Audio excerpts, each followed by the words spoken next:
Hey man, we about to get ready. All right, man. What's up, y'all? We are live here on Alpha Male Mondays, brother.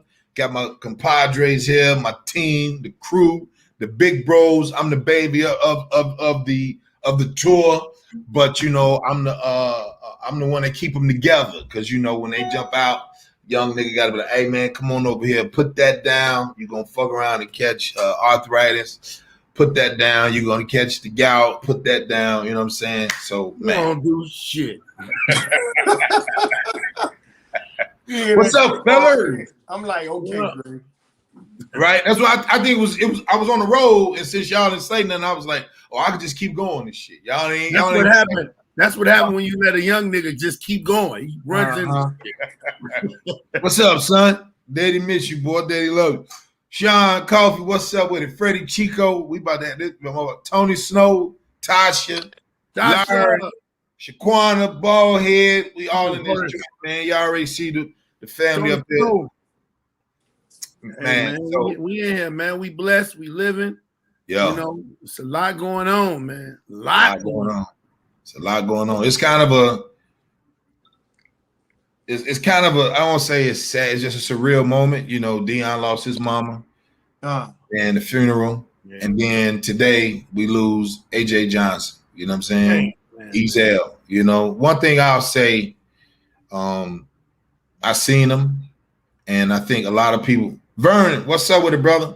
One thing I'll see, I don't know, I'll ask y'all, how y'all feel about it, but one thing I noticed about the dead, when you dead, motherfuckers, you actually start getting what you're supposed to get when you was here on Earth, which is notoriety. I was like, these people, I'm looking at, like comedy sites. I'm like, when that nigga was probably trying to do y'all show, y'all weren't trying to put him on your platform. I don't know how you feel about that, Larry. Am I going too hard, or what you think? Like, that's just too much thinking. No, it's a lot of truth to that.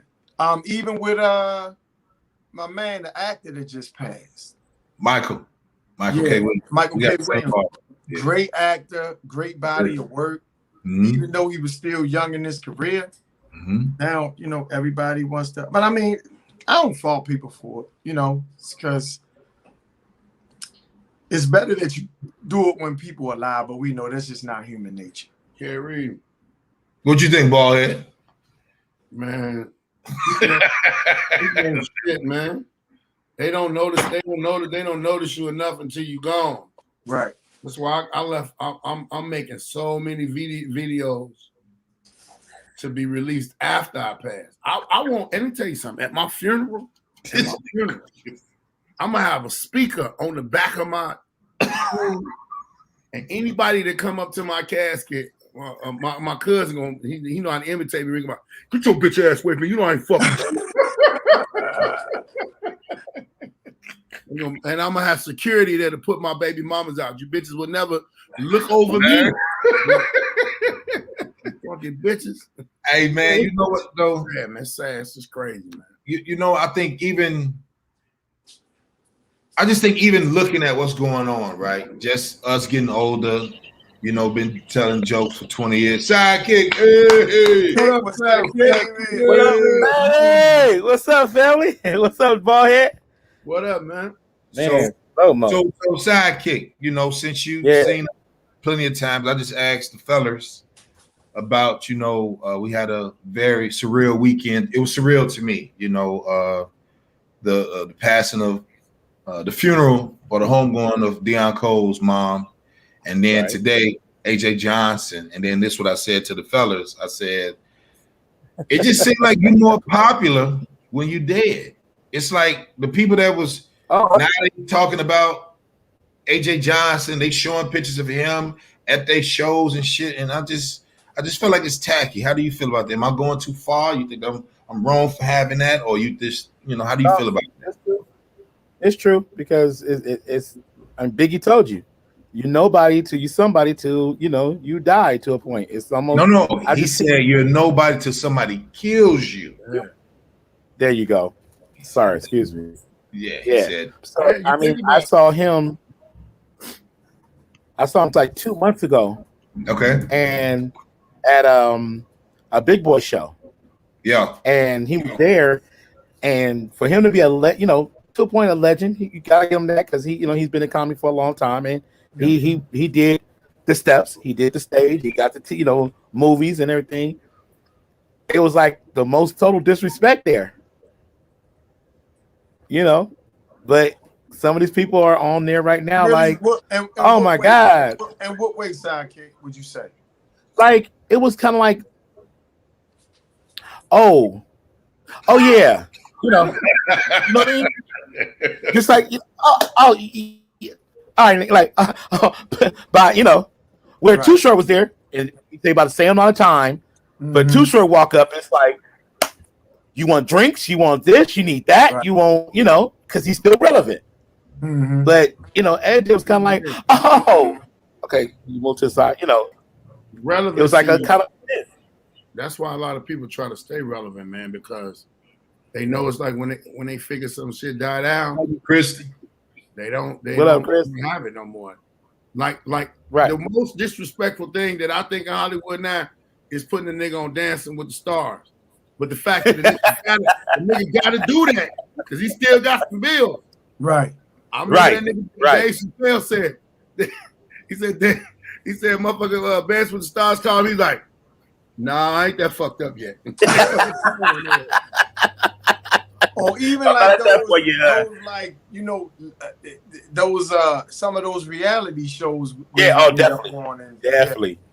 Yeah, but the reality shows, the crazy shit about reality shows, they show you people that you don't know wasn't even shit, and they show you they still ain't shit.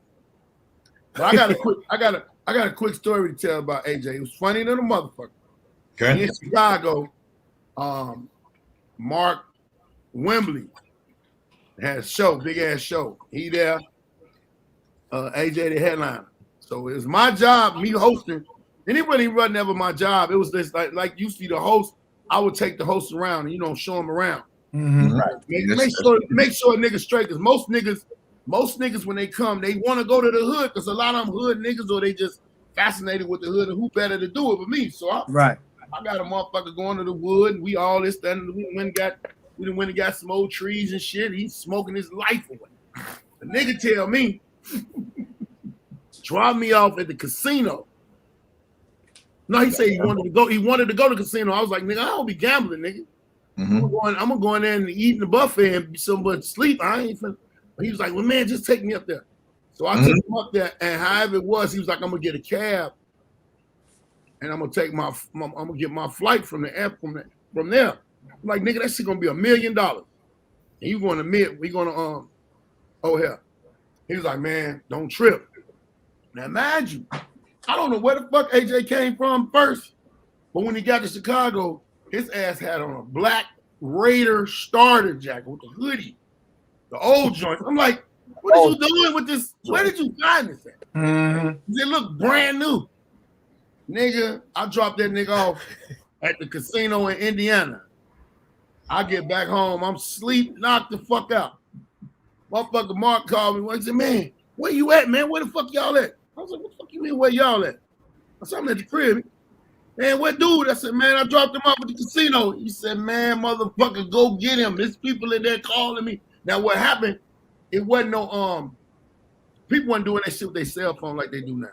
Motherfucker called him and said, man, AJ Johnson in here acting a fool. And I'm like, man, he probably just being funny. It was like, no, that nigga is tripping. I go back to the casino, nigga. I go get the nigga. I go in first. When I go in, they got this nigga handcuffed security. He roasting the shit out of their ass. Why they bringing him out? I said, hey man, I just happen to know when it's good. He was like, man, this motherfucker with you? I said, yeah, man, he with me, man. He said, AJ go look at me, go. He knew I dropped him off. He knew I was gone. AJ go look at me and say, man, I've been looking for you all motherfucking day, man. What the fuck you doing? I said, hey man, please let me get him. I'm gonna get him to the airport, get him up out of here. I got that nigga to the airport. Man, nigga talked the whole time in the car. I said, now if you don't get on this motherfucking plane, we're O'Hare. It's for you. 6 in the morning. Nigga. That's what we flew to Sidekick. And that's like the okay. Flew there. Like, nigga, if you act up in O'Hare, you going to jail, nigga, and I'm not coming. Easy. He left. He got on. I didn't see that nigga for like 4 more years. When I seen him in LA, that's that time I was at J. Anthony Brown room. Yeah. That nigga seen me, said, man, you saved my ass, man. He said, man, if you wasn't, he said, man, you know how much shit I had on me when I was coming up at that casino, and you seen them security guards. I said, well, I'm glad you all right, motherfucker. He said, you was a mean ass nigga though, man. You mean. I think the first time I performed with him or opened up for him was Huntington Beach, and that was right at the beginning of COVID. You know what I'm saying? Right at the beginning of COVID, after we did the tour. Right. Out here. And my man, what's the boy name? Al Green. He hosted it. It was his room. And that motherfucker, he came through with about 3 people. And he just had that look in his eye like either shit was different in life. You know what I mean? Right. Yeah. Right. And, exactly. I took it real. I looked him in his face. He walked past me, and I was about to introduce myself, but he kind of gave me the, I don't know you.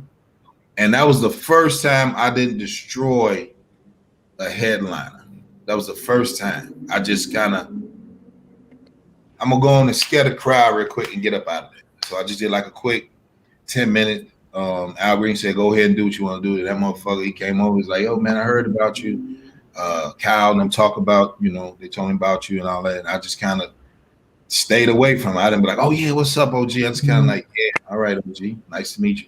And I got up out of there. And then when I saw him again, I saw him at the townhouse for Spike's birthday kick. And then he came through and he was like, you going up? Then that's when I acknowledged, like, what's up, OG? He's like, you going up? And I was like, yeah, if it's, if it's enough room. But I know Cal or Spike see me, they be like, Grady, you going up next, that type of shit. So I seen his face, like it wasn't him. Real shit. Me and you know what I'm saying? We know. But yeah, it wasn't him. And I think since Q didn't come grab him for the other series, the other Fridays, it crushed him. Yeah, but you gotta remember, he did the Master P stuff after that. He did who? Master P stuff. Sidekick, good and goddamn well. I got to hook up too. Ain't nothing like a motherfucking monopoly.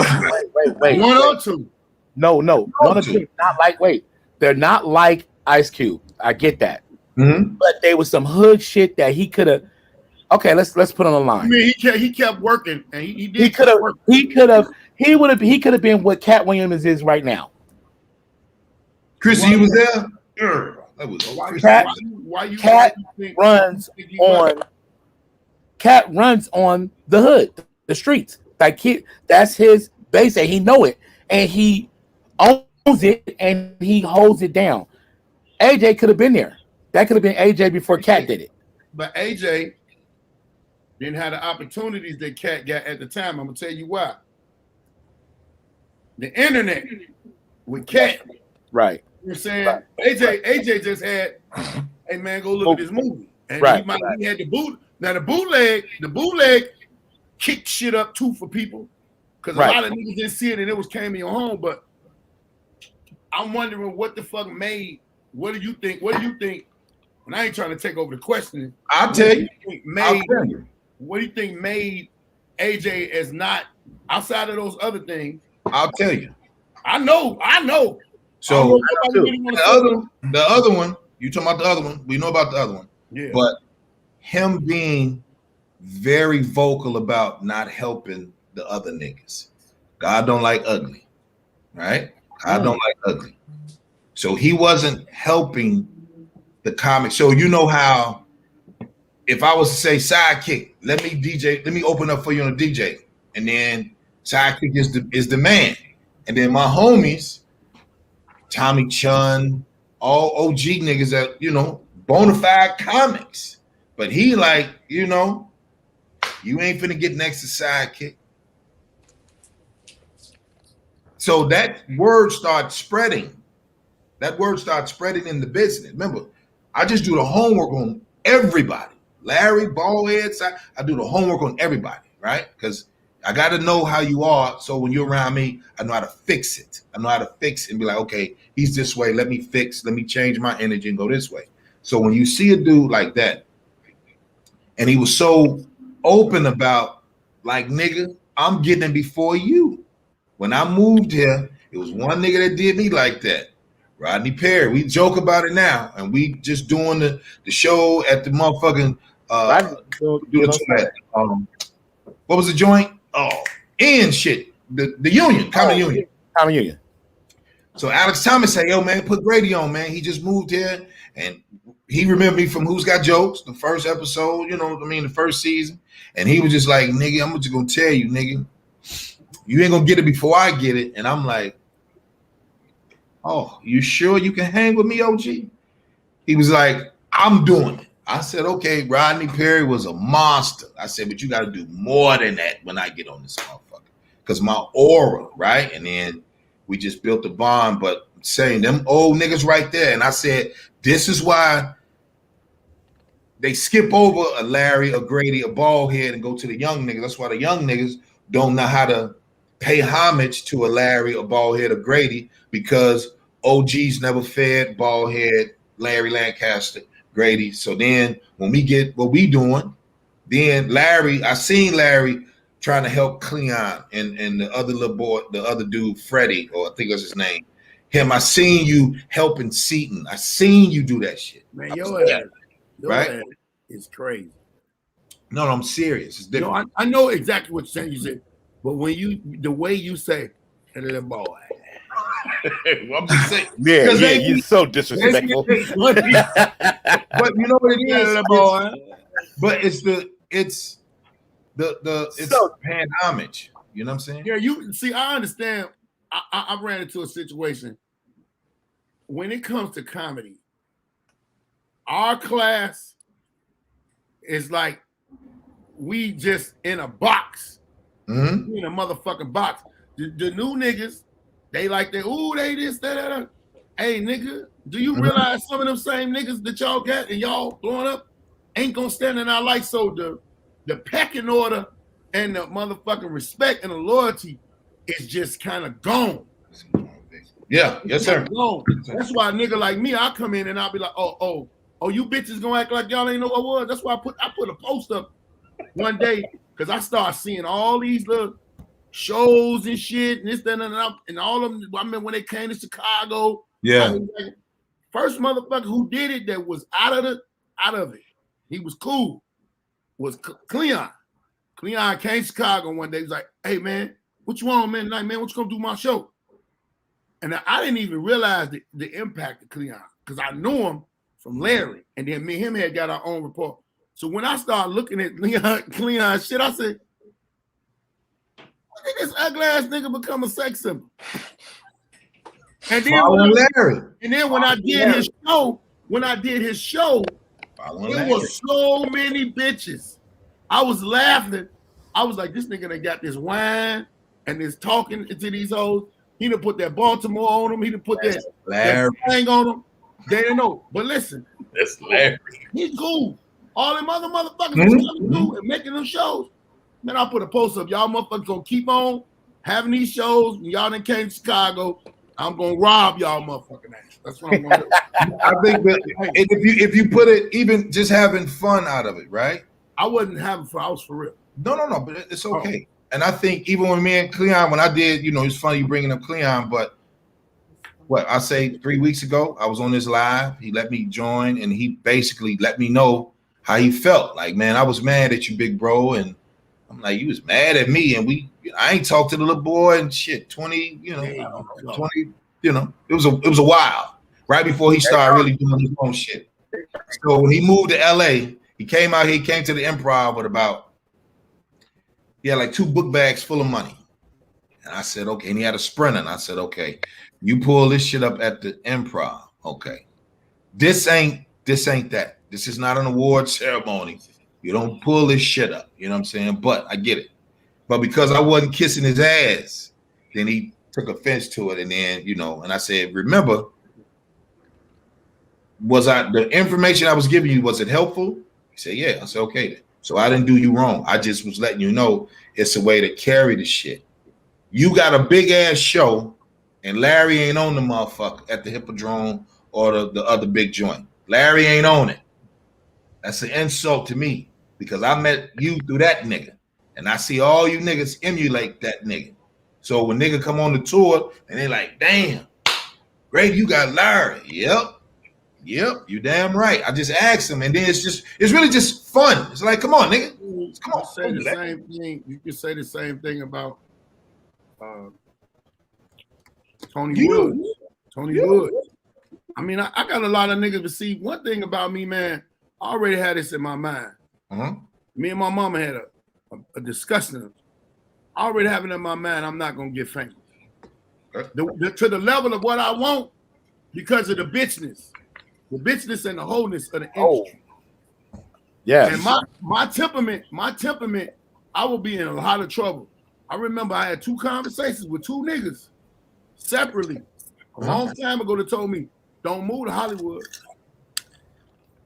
Don't move to Hollywood. And I'm like, why? And both of them said for the same crazy reason. If you don't get on when you want to get on or when you think you should be on, your ass gonna be down there selling dope. You're gonna be down there doing all type of crazy shit. Somebody gonna get liking you. I mean, now you know you cool, know you funny. They're gonna tell you come to one of them parties.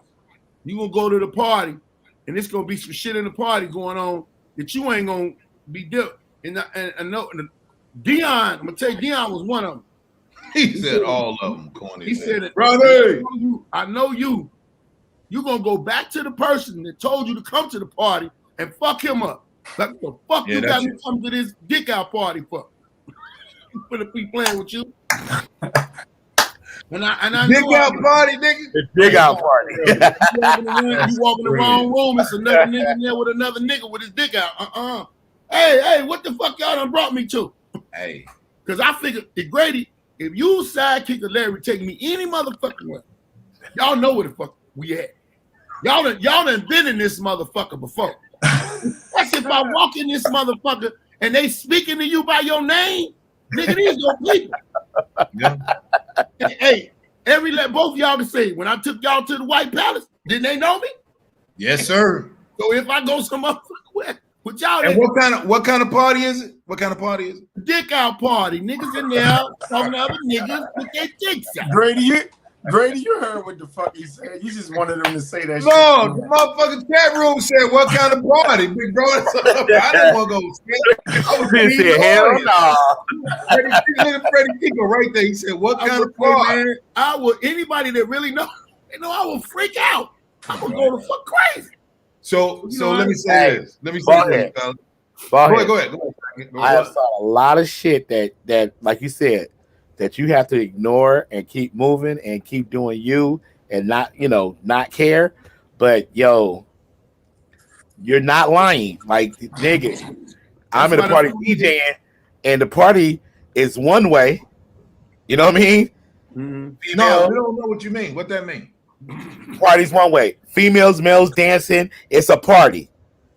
All of a sudden, this shit get to a point where it's like all females dance with each other. All the niggas gone. And you like, I already know what you talking about. So you like, yo, I gotta run certain situation. I gotta run to the bathroom. Oh, upstairs, the 4th door to your left. I hit the 4th door to my right. Oh, man. Dick out party.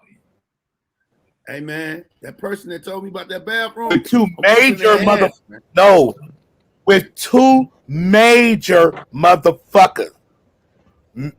Yeah. Major motherfuckers. And I was like, oh, fuck no. Close the door, like, to the point it fucked my mixes. Well, I was like, nigga, let me just drop songs. Lil Nas X comedy show, nigga. Vernon.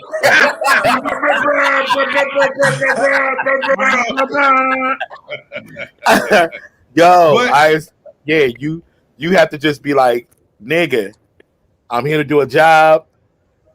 Don't see shit. Yeah. At the end of the night, when you get the day. I remember when I was in Minnesota. You gotta get that talk. I get that talk every time. It's a club it's a club called the Gay 90s in Minnesota, right? That club done lasted through I don't know what. My brother and them so stupid. We go down to Minnesota. They finna take me to Prince Club. Uh-huh. But my brother and my cousin in the car. I don't know. And them niggas in the car smoking. I'm like, man, let me out the car. And they said, they go to the club right there. So I walked towards the club, and when I was getting close to the club, the scenery of niggas is changing. Niggas is regular. The niggas got wigs on, and this niggas with makeup on. I said, what the fuck going on in Prince Club? I look up. The club say the Gay 90s. I look over there, my brother and them, I don't see them in the car. And the reason that when I get closer to the car, these niggas is laying damn near on the floor rolling. They've been watching my I say, hey man, you know, this me with the first Minnesota with the Butters. This before I caught my cake. Yeah, the GD rag on. I get it, nigga. I'm about to shoot this motherfucking club. What the fuck y'all got me at? My brother said, man, get in the car. Prince Club around the corner. We just wanted to see what you was gonna do when you walked up on that club. Man, hey, nigga, I done fell out, nigga. You walked in the motherfucking Blue Oyster full of nigga. Blue Oyster. My cousin said the funny. My cousin don't remember the Blue Oyster, y'all. That Blue Oyster. That's what I was. Hey, my cousin said the funniest shit. He said, nigga, it was hilarious to see how you realize where you was at when your motherfucking real ass realized you was behind enemy lines. Doing the dance. Yeah. I was funny. Oh, he was doing the dance. Rubber rain at the end, folks. That's what you Y'all see what Kristen said? All the way out the door. Go back to that one. Go back to that one. So many black men in Yeah, go down. Yeah. So let me say this. Yeah. I was going to ask y'all about this, right? Don't know. I had the conversation. I had the conversation with, you know, a couple of the comrades. I said, listen, man. Deion Taylor gets on Instagram and does this whole spiel about being accepted with the Anglo-Saxon award ceremony, the Emmys, okay? The Oscars, right? The Academy Award shit, okay? Grammys, all that, yeah. So when I said, why in the fuck is these niggas getting on another white boy platform talking about equality, right? When you already know they did not build Hollywood for Ballhead, Sidekick, Grady, Larry, Mike Epps, Kevin Hart. They did not build it with us in mind. And then I said, we don't really love each other enough to really say who give a fuck about they shit. Let's control our own narrative. Because niggas was, like the woman said, niggas was on the Nas X shit looking like girls, huh? The Pose niggas, all these, like, I don't the what? The gay niggas, you know, that's dressing like women. He said the Pose niggas. The Pose niggas. Y'all know I don't watch, you know, but whatever. It's they shit, right? Oh, so, we gotta have a segment in our shows of Grady and his words. Grady words. Right? So this was going on, fellas. Check it out. So when I looked, I said, I saw it was about 20,000 comments and likes and shit. I'm like, what the fuck is wrong with us?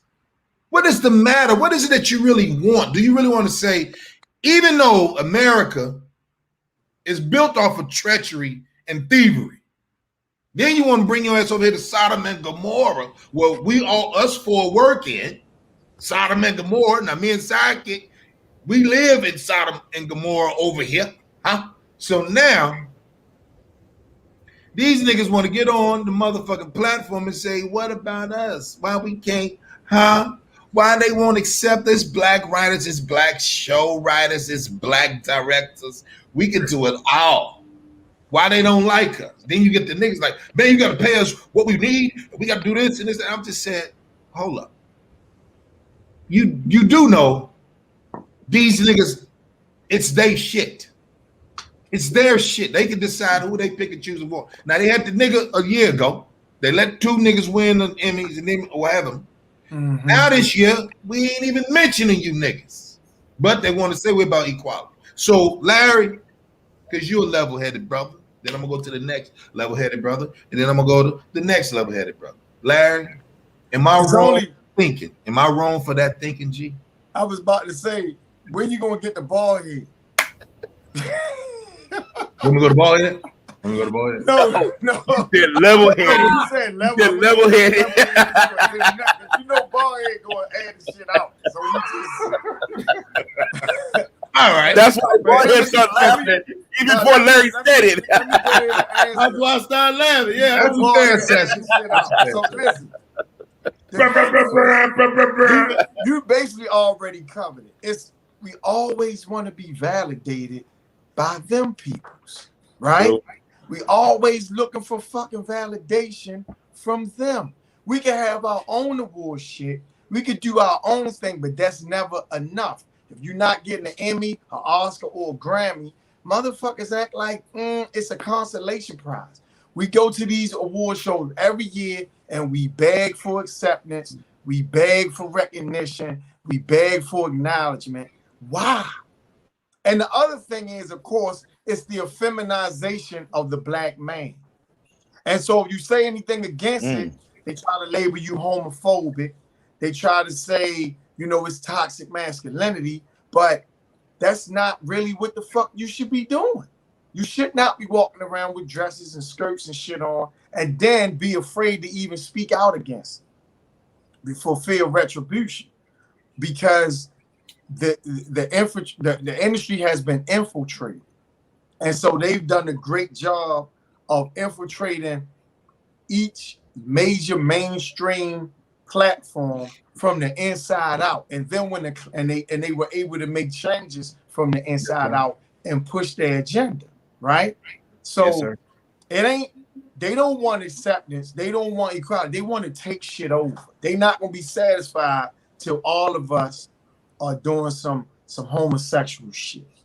It's like, because it's almost like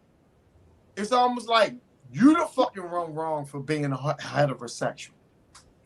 Right. And to me, it's nothing more than another form of white supremacy. It's a well-disguised form of white supremacy, because a lot of the agendas they're pushing don't really include us. And here's another problem I always talk about. We always want to jump on everybody else's struggle and help them with their shit. But then when they come to our shit, the motherfuckers are silent. You don't hear from them. Wow. They don't collectively come out and say, hey, this is wrong when it comes to black people. They don't speak on that shit. They mind their business and they stay in their lane. Good shit, Jeff. Right. Well, we got to include everybody and jump on everybody's fucking struggle, but nobody jumps on our struggle. The Asian people ain't come in and say, hey, this shit is wrong when it was us. But then you got motherfuckers putting stop Asian hate, right? You had about 2,000 to 3,000, I don't know the specifics, but you had about 2,000 to 3,000 hate crimes in a year. The Asians had about 275, 300, and they got a fucking bill passed. We still can't even get the fucking anti-lynching bill eradicated. We gotta stop getting in everybody's shit, and we gotta fucking mind our business and push our agenda, and don't feel guilty about doing it. But you know our agenda split up. How? Agenda split up. Women gonna ride. Women roll with the black women, roll with the white women when it came to that feminist shit. When it came, not even just that, when it came to them having equal rights. That was a white woman's thing. But that's the feminist movement, jumped though. in. That's the feminist movement, though. Bob. Right. But black women jumped in. They had their equality or whatever. And then now, it's the acceptance. We have to accept homosexuality and be real conscious. And if you say something bad about them and you got some money, you need to pay us some money for our cause. Right. And man, y'all get the fuck out of here. When is they gonna start slapping this shit out of people back? When is the First Amendment going to really mean something? What happened to fuck to freedom of speech? Freedom of speech went out the door with the thought of how fast food was supposed to go out the door. It left. Right. Because fast food ain't fast food no more, and you can't say what the fuck you want to say no more. It's freedom of speech, but it comes with consequences. And because they have so much control over every aspect of entertainment, then it's like Real shit, Jeff. You understand what I'm saying? You got to kind of dance to that shit. Just like Kevin Hart he apologized 3 or 4 times. Look at what happened with Tracy Morgan, all that other shit. It's like, again. And here's the other thing. They hijack our movies. Like they try to say it's equivalent to civil rights, and it's not. Nowhere near. The difference. Nowhere near. We didn't have the option to go inside the system and infiltrate from the inside out. We couldn't pretend we weren't gay till the climate was okay for us to then come out and say, we had to hey, I'm be gay, all the time. Bisexual. That's an option we didn't have. Nobody has to know you're gay unless you want them to know that. They can suspect, they can have their suspicions, so they were able to infiltrate the system and make changes from the inside. That's an option we didn't have. So you can't compare that shit to the civil rights movement. Not only that, we wanted civil rights. We wasn't even fucking asking for equality. We just wanted a motherfucker not to lynch us and spray us with fucking hoses and kill. We were asking for civility. They started out with equal rights and then went beyond that. D. Brown. Sidekick. Yo, the crazy thing that he said that, Larry, I'm riding on his, what he said. I showed up to the show to work out some material, and he had a joke about before he gave the joke, he had to say, "Excuse me, it's just a joke. I'm sorry. No heart. I hope I didn't hurt nobody's feelings." The what? And he did it like 4 or 5 times, and he said, "This shit is fucking ridiculous that I can't even, do my job successfully without having to apologize, because tomorrow my shit could be totally over by a joke."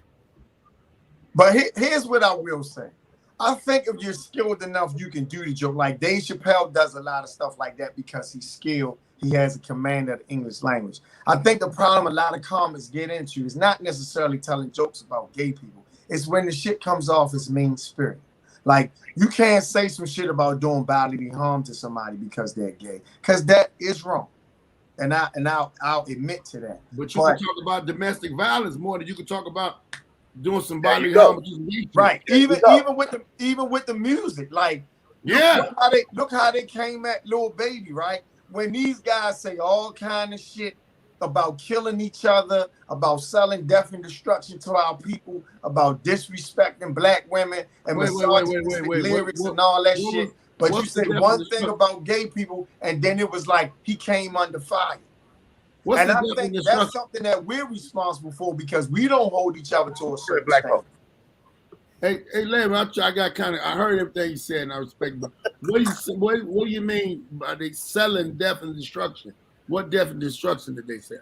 Drugs. Nigga, didn't nobody sell drugs. They came and got it. Ball head. I'm sorry. You know what? I'm sorry. No, that's semantics, though. I get you. It ain't like a motherfucker really got a soul.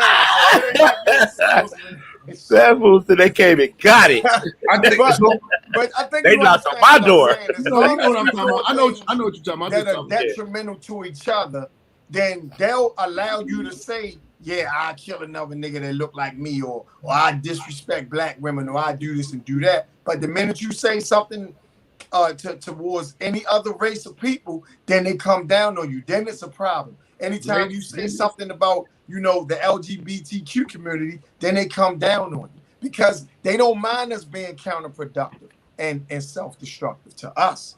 You can't point that shit at them. And that's something that we got to come to grips with as a people because we need to hold each other accountable the same way. So let's say this, right? We on the Alpha Male Comedy Tour, right? It's Alpha Male Monday. I'm quite sure some sweet niggas will come in and be like, let me see what they talking about. Alpha Male, right? The little shit. Pause. Time out. You can't just walk over that. Is that what he be saying to me? Yeah. You can't walk over that. Yeah, sweet niggas slide through. I'm from an era where you say sassy, sweet. No, you got to use the other word. What you used to call them? Playful. You got to say playful. You got to say Grady shit, right? So when I call them playful, I say Grady, I say splendor. There, see, Can't say Linda, sweet. You can't say sweet. You gotta come on. We gotta. I say cocktails. Sativia. They like cocktails. I said when I first started coming in, and I said when I was regular Grady and I'm just performing in characters, they wouldn't fuck with me. When I started talking about whore and where your daddy at, where your father, don't lay on your, when I start really going at niggas, when I really start going at men, because I start seeing the shortage of us. I love Archie Bunker, even though he was a racist nigga, but who gave a fuck? If you funny, you funny. That's why I never apologize. Y'all know my show. If I offend you, so what? You ain't gonna do shit. You ain't gonna do shit over here, right? So it's just, I don't care about your feelings. Whoever gonna fuck with Grady gonna fuck with. Whoever not, they not. That's the problem. Everybody trying to. It's like you get up there, go up on stage, and first nigga be like, "Hey man, I fuck with gay people. I got cousins in my family and gay." The world ain't gonna never know that. I'm not telling you that shit.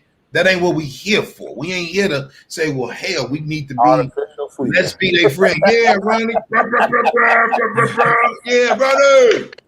So when you think about it, we don't have to give a disclaimer. I'm not gonna do it. I'm not gonna do it. The people that come to my show is they fans of Grady. 90% of them is gonna be fans of Grady, and the other 5% or the other 10%, if they there, whatever. But fuck them, man. I just feel like even when I used to go to church when I was a little boy, and we get up in there, you didn't see none of the gay boys in there. Now you go there and you see them, you're like, where all these Jesus niggas coming from, huh? But the church is for the sick and the healing. I never said gay people are sick and all that. It's just what they do. The little boy like other little boys. That's all. But don't make boys that like your sister.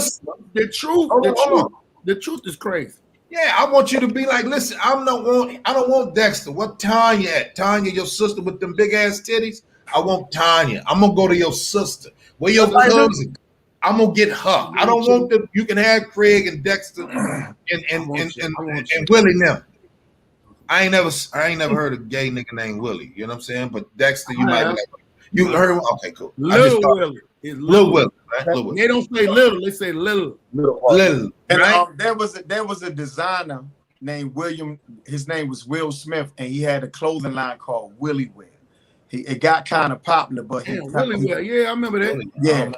Yeah, he was a designer, and his sister actually was on the later years of 227. Her name was Tukey Smith.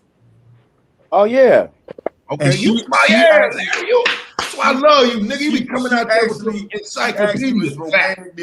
Romantically linked to Robert De Niro. She was either his girlfriend or his wife for a long time. You know, De Niro like black women. He like black women. So what I was saying was, fellas, like Ballhead said, the truth hurt. When I did Chocolate Sundays, now I had a whole bunch of jokes that I've done, but then Chocolate Sundays, they said, we're going to put this one up here. When I'm saying, tell the white boys, stop killing y'all broads, stop killing y'all bitches. Mm-hmm. Right? Stop killing your bitches. So I think in the joke is funny. The act out, all of the premise is dope, but it's because I'm saying, stop killing y'all bitches. Right? And that's the where we live in now is I want it to be sensitive to my ears. I don't want you to be yourself. I want you to make me understand why you have to say bitches. Like, first of all, I'm a comic. Second of all, I'm not here to impress you. Bitch. You don't have to lie. Bitch, be quiet. You know what I'm saying? Now go tweet and promote me. That's what you're going to do anyway. Don't support this nigga. They be like, well, who is your Ray Grady? Let's go find him out. So I just think we just, Grady, you don't watch the soap operas, do you? I used to love General Hospital when I was a little boy. When you a little boy? I didn't know you was one of them too. But listen. I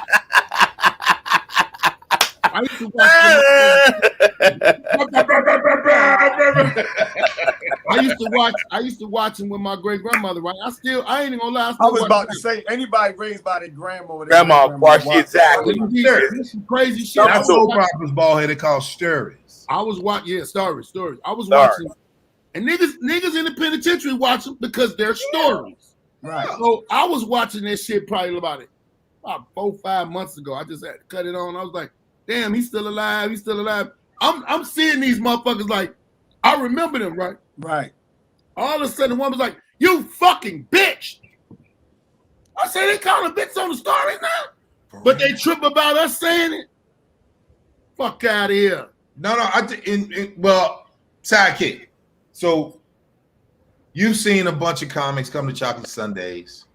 Yeah. How many can you really say, like in a ratio?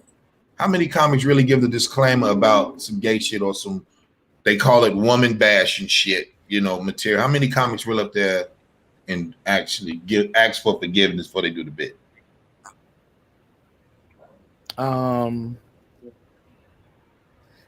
They got a thing now where they do the whole, y'all want to take this joke, but it's, y'all be too sensitive. So I'm not going to say the joke. No, say the joke. Okay, y'all got to, I gave y'all a warning. I get a lot of that now. Niggas I get scared. Yeah, it's that I want to get because if I say it and it's really offensive, y'all told me to say it. I just didn't do, but there's a couple of motherfuckers who go in there and shoot off and be like,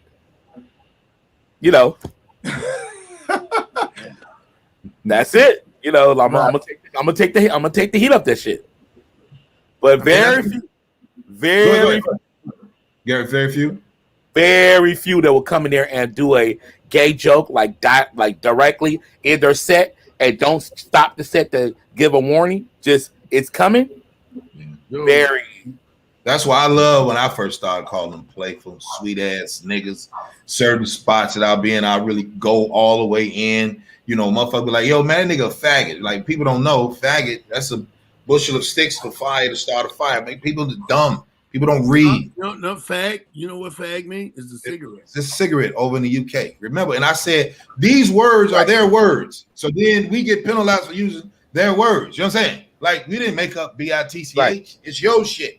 We spoke Yoruba, and you know what I'm saying? We spoke Swahili. So don't get up here and get mad because my shit just sound better because you want my voice and you want Larry's smooth, you want the harshness of a bald head. You know what I'm saying? So I don't like that shit. That's why I try not to appease you. If my job is to be funny, right? I get tired of that shit. You know what I'm saying? But I think Well, let me break. Let's say this. So what about when people was able to call us niggas?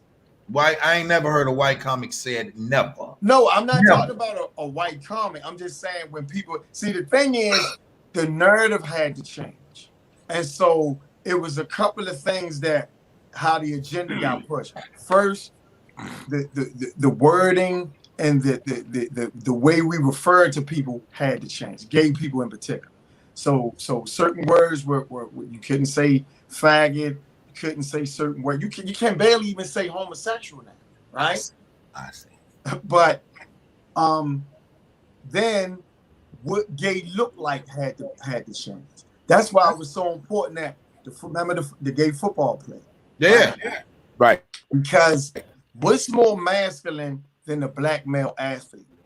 So it's like, okay, we not little sissies. We not, we're big black professional athletes, muscular athletes. We barbaric. So those, and I remember when they start doing commercials where they had a whole campaign where it was like, hey, it's not cool to say something's gay. Remember, you could be like, yo, that's gay as shit. That's gay. I remember when they start doing that campaign. So it was a couple of attacks on all fronts where they used the media to kind of change the narrative. If you look at every major show, right? Real shit, Eddie. Every major show has at least a gay character or a gay plot. Every major show. And so that's another way how they've been able to use the media to push their agenda. Channel 247, 5, 7, they don't care what. BT, MTV, all of them. Like, I think, it don't matter. It's all on. Can you do a show? I think when we do the tour, let's do it. Let's make a bet. We got to put $5 in the swear jar if we say nigga on the show. Because I know it's easy to do. All right, say I'll put 50 in right away. You want us to drop my 50 before we get started. No, let's see if we can just say we can't say nigga in our bet. We might as well take every offensive cuss word out there. Right. We might as well not say bitches. We might as well not say dick sucking. We might as well. There's a lot of things we might as well not say. Damn. And I know That's me a and fun you, word. all of us was on the First Amendment tour. So I think But it's- here's the thing, though. When That's I hilarious. really, and when I perform, I really try not to, particularly black women, refer to them as bitches. I really don't like doing that. well, Larry. I don't. Larry. I do. Larry. Yes. I can You really don't curse though. I No, will I say that. curse. No, but I'm saying you're not like, if put it like this, when you were like, bitch, sit down, versus Grady or Ballhead say, bitch, sit down, it's gonna be yours is more. We when me and Grady said, we said a different way. Yeah. You said, boy, you the You be more like, respectful- Man, they're trying to say you light skinned. That's what they're trying to say. You the I light ain't say skinned. that. That's not what we said. and I'm They're trying to like, say you like the sit down. you I'm know, gonna give you an example. You be like, come on, bitch. That's how Larry would say. We'll say, bitch. I'm gonna tell you something. I remember one time I did it right, and I didn't even know that I did it. Okay. And once it was brought to my attention, I Fuck you, Eddie. apologize because I just don't want to represent. I don't want to disrespect black women in that manner. So You let's want say to that who? he say he, in which they matter. So let's say this, right? I do. I'm gonna say this. Can we know what you do. No. Do Different you to me. think clean comedy? I don't think clean is not. I don't think it's funny because the world is dirty. Right. So I don't believe in nothing clean. Everybody's dirty. Clean Everybody is in real. the chat room is liars, Of just like course. Grady's a We- liar. Clean is real. Dirty. We all curse on stage and would prefer to do so. And people prefer to hear you cursing. You for real? Yeah, if they just Hell yeah. Well, fuck them then. they just don't want you to. Now I'm gonna tell you two words. One word I'm trying Real to quick. one Real word I'm quick. trying to bring down. One word I'm trying to bring down a lot. Yeah. And it's a word that meant a lot. When my uncles and a couple of my old heads scholar me on it was the word motherfucker. Mm-hmm. Now, motherfucker, Bernie Mac made it. No, listen to me. It's from Bernie slavery. Mac made it acceptable, Yeah. seriously. Right. But when my uncle was like, when they was doing the bucking thing and doing all of that, they would put you in a room, or the bag over your head and the bag over a woman's head.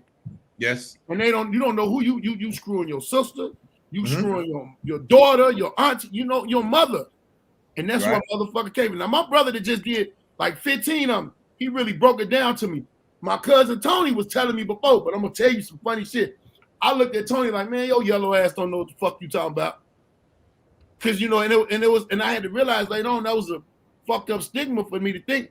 I'm hearing this shit from a light-skinned motherfucker, which I always called a white dude. Mm-hmm. Yeah, my brother just came on. My brother always had a lot of sense. He was like, you know where that word motherfucker come from? And he was like, I ain't offended in it because it's out here. And through time, words change like a motherfucker. Look what I'm really Darian put up. trying to cut motherfucker down. Where I come from means beautiful. It's out here. Yeah.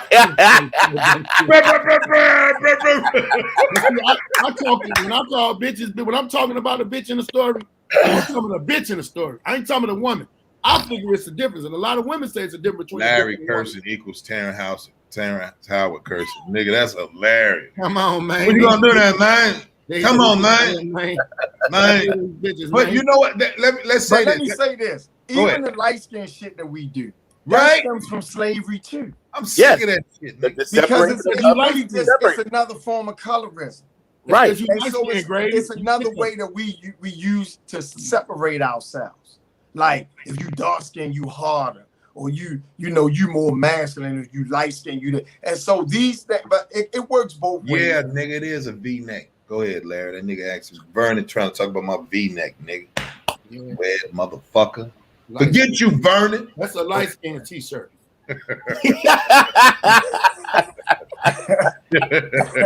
You see this black? I got him in black too. I got him in black. But my brother Antoine is not here. You see it? You see it? No, but Larry, so even when the niggas could, that's what's crazy, right? So when I looked at the tour, me and you, the fair skinned nigga, bald head, dark, Tyler was dark, the four horsemen. I looked at the tour. I said, okay, it's two and then it's two, right? You know, motherfuckers don't think me and you tough because we ain't dark skin. You know that stigma in the hood. They be like, you know, light skin nigga, nobody skin no light skin nigga. But then niggas, when we say, all right, well, we most light skin niggas gonna be at the helm of shit. President Obama, light skin nigga. Huey P, light skin nigga. I can keep going with light skin niggas. Light skin nigga. You keep going. It ain't never been Larry Hoover, light skin nigga. We can keep going, man. We can keep going with this shit. So cut it out, man. Everybody, all the fellas in the chat room, cut this shit with the light skin niggas. It's softer than the dark skin niggas. Cut it out, man. Shit, man. It's unfair. We don't bother you niggas. And I'm a mauve nigga. I ain't even yellow no more. I'm mauve, nigga. I done got old. Mauve nigga. You're a moth. You're a moth. Not a moth. Mauve. M-A-U-V-E. Me and my son. I'm talking about the B-U-G. Bug. So let's put it like this, right? I think what Freddie Chico say, but Grady, that's hilarious. Larry, not so much. Larry got a bed, nigga. Man, I don't have to explain myself. But that's not, you know what that sound like? Even though I just broke it down about the slave mentality, niggas still subscribing to it. That's the problem. Even when you educate motherfuckers, they just don't understand. They still now you sound like an angry light skinned nigga. When that nigga said, when Larry said, I don't have to. Now you sound like an angry black light skinned nigga. People don't know, man. Light skinned niggas, we wreck shit. Said a deep sea sniper was light skinned. He was. I was living that in. Yeah, that was old 2000. No, that nigga wasn't light skinned. He was brown skinned. He wasn't dark though. He wasn't dark. That little boy was light skinned. That little boy. No, they both. That little boy was light skinned. Look, Larry, see, don't get him because Larry, was he like? Don't put him over here with us. So if we did this right, we go on a tour. We go on a tour, and then let's say it's 90% women and it's 10% dudes. There's gonna be women that is like, about time we get to see men be fucking men. Larry, Antoine, Ballhead, Grady, DJ Psychic, we're all fucking men, right? In one city. Then we go to another city where the room gonna be split in half. There's gonna be the feminist moving women. Because I want to ask you about that, Larry. You brought up the feminist movement. You know, I tell black women this: child support was not meant for you. The feminist movement was not meant for you. Anything that's going about what the white woman can't get from her man, it does not benefit you. It was not meant for you. It hurt us. And here's why. Sorry. It's a trap. What they've done is convince black women to jump on their agenda and help them secure shit when it's all going still to the White House. Because the same way women talk all that shit about the feminist movement, they still live with white men. Dang. Look, Larry. They go home and take those resources back to white men. All right. And most black men haven't really been in. We don't have that kind of power to fucking hold our women down. Our women are basically, they go to college at a faster rate. They buy houses at a faster rate. Really, the black women is kind of running shit. So how the fuck are we holding the black woman down where they need a feminist movement? It's really nothing but a trap to gain another powerful ally to help them with their shit. And once they do that, you think the white women gonna help your black ass secure? Never. No. Hell no. This is what I said. This what I said to my cousin. Like you said, the white brother, father, husband, and go do what they gonna do. Put it like this. This is what I said to my cousin over the weekend. I said, you know what's so ironic? When sisters be like, or dudes be like, the woman got to bring something. The woman got to bring something to the table. What does that mean to you, Ray Ray? I said, well, I think it's just, you know, it's outside of money. It's really, I want you to be nice and be respectful, things like that, right? But some niggas be like, you got to bring something to the table. And I'm thinking she's saying, well, I'm thinking it's about money. And I said, when you get the sisters be like, well, I don't need a man for shit. I could do bad by myself. And I said, okay, that's when we equate to me, I looked at it like she got to bring something to the table. That's another equation of I could do bad by myself, right? So then I said, how about this? How in the fuck women out here say the man, if he ain't doing this, he ain't doing this, he ain't doing that, right? But then you turn around and it's one nigga that got your ass for 14 to 16 hours a day, your boss. But the nigga you fucking and sleeping and feeding and kissing all in the mouth, and he's getting the bathtub ready for your Epsom salt treatment, huh? You give him your middle finger and your ass to kiss. But that white boy say, here go 100,000, here's a little company car, huh? But you gonna punch this goddamn clock, and bitch, I run you from 6 in the morning till you get the fuck off work. And then you get home, I'm gonna make sure you finish those reports. You understand? Huh? So my cousin, she's sitting there like, I never thought about that. I said, most of y'all really don't think when you. Well, here's it. First of all, I want to say, was that Eddie called me Talking Max? That shit. Yes. Eddie, you piece of shit. Eddie's a piece of shit tonight. Put your glasses on. This is what's wrong with us now. Go ahead. We're not operating in a natural state. First of all, it's the man's job to be the provider and the protector and the head of the family. We're not operating like that. So when you hear a woman say, what's a man bringing to the table? Or a man saying, what's a woman bringing to the table? First of all, you're supposed to take care of that shit. You're not supposed to ask a woman what the fuck she bringing. A woman brings balance. That's what she's supposed to bring. I brought the table, bitch. You understand what I'm saying?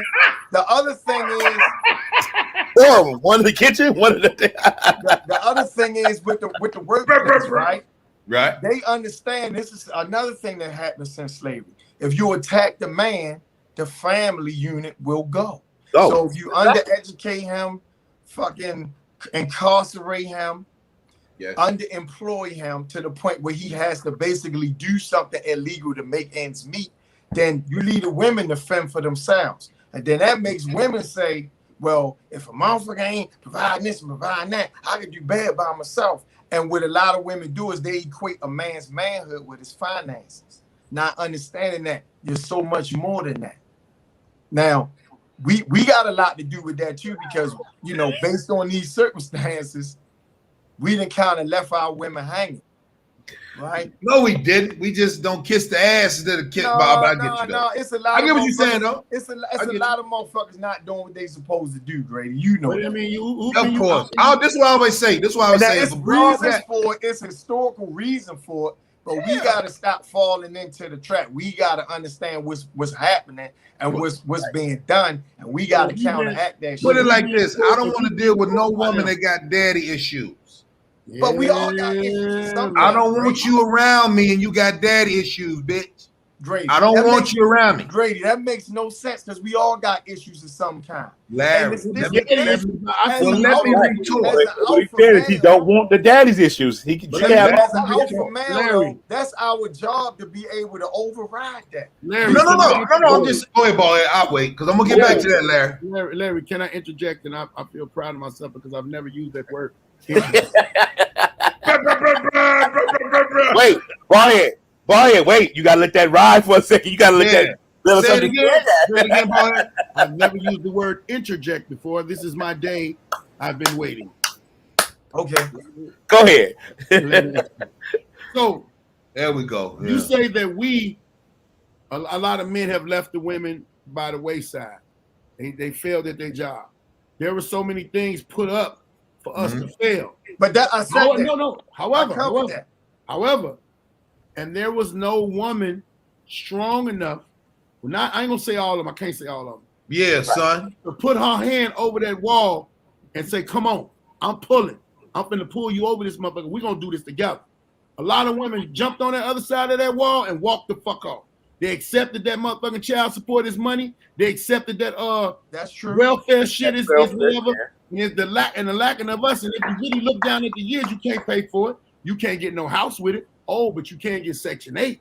And then now you telling everybody you got a house. But your rent ain't number 40-something motherfucking dollars. And then you talking crazy to me when I'm out here hustling, scrapping, doing all type of other shit to try to appease and do what I got to do for these kids that we got together. And then one day you just get mad at me because I don't do something and go off and cut me off. Yeah. But you've been accepting assistance from a whole government, which is another man, Uncle Sam, and dissing the fuck out of the man that you were supposed to be. Yeah, boy. And then when I get through at the day, and I try to be right, and I go to church, and I try to pray, and all this shit don't work. At the end of the day, this is what you get. But Ballhead, that's a reality. But here's another reality. You got a lot of women who have good jobs, they had good houses, and they've taken men with less than they had because they wanted a man. And then some dude then fucked over and taking advantage of them, emptied their bank account, rolled other chicks in their car, done all that shit. And I've been guilty of that myself. So the thing is, at what point do we start relying on each other and building each other up? We both responsible. Because once you attack the man, everything goes, and then the woman is left. So then the attack is on her too. Nobody's unaffected. I agree with what you said, but I'm gonna tell you this: you talking about some of the things that you talking about men did women wrong is cheating, right? Nah, yeah. Okay, because I'm in my that's something that women would say. If you make a promise, no, I'm saying they added to their sanctum of pain. Another word I haven't used before, sanctum. So they add all of that shit together, but cheating and going around trying to, as you say, sow your wild oats till you get it. See, niggas used to sow their oats until they was from 12 to 19 or 20. Now, niggas are sowing their oats 45 and 50. When a nigga get diabetes, when a nigga get a whole bunch of bullshit going on and he tired, he looking around like, you know what? I done had enough of you bitches. I can just get me one and settle on down in life. Women are and have been, women are losing, one. That's why Kevin Samuels, they hate that motherfucker so much, because he throwing it in the reality of your face. Your time clock is up. You're asking shit. You got 4 kids, you ain't really got no real job, and you want a high-priced man? Bitch, who are you? I got a whole joke that's serious about it. A lot of women ain't gonna get no man because some of them just don't even know how to cook and don't want to cook. You want to be equal to me. Your kids, my kids are not equal to you. Like your kids is your kids. Your woman got a place, you got a place. Every fucking body got a place. But when them tables turned and they got flipped, now we got women losing. Out here ain't never showed they daughters how a man's supposed to treat them because they couldn't keep a fucking man. Now your daughter see a whole bunch of niggas and think, ooh, and her daddy wasn't there. That's what Grady talking about, the daddy issues. I done ran into a lot of women with daddy issues. Women with daddy issues want you to make up for their past fucked up situation. Bitch, I can't because I ain't your daddy. Right. I'm sorry. If you don't get no counseling and you don't get your shit together, your mentality is gonna stay fucked up. So you got women out here 50-something years old and older losing. And now they mad at men because they losing from not getting no men. But happily, Rowdy, y'all ain't getting no men because the way your attitude is. You don't want to be a partner. You want to be the dominant motherfucker. You want to be this, that, and the other. And a man's ability, unless he got a bitch in his blood and his DNA, that's how he gonna be. Motherfucker. But this is the thing. You wait for that great. This is why men are so important. I was waiting for that kid. Because the same way not having a man in the house affects the boys to grow up to be an example of what a man should become, that affects the women, the girls too, because she doesn't see an example of what she should want for herself. So it cuts both ways. And this is why we are so important.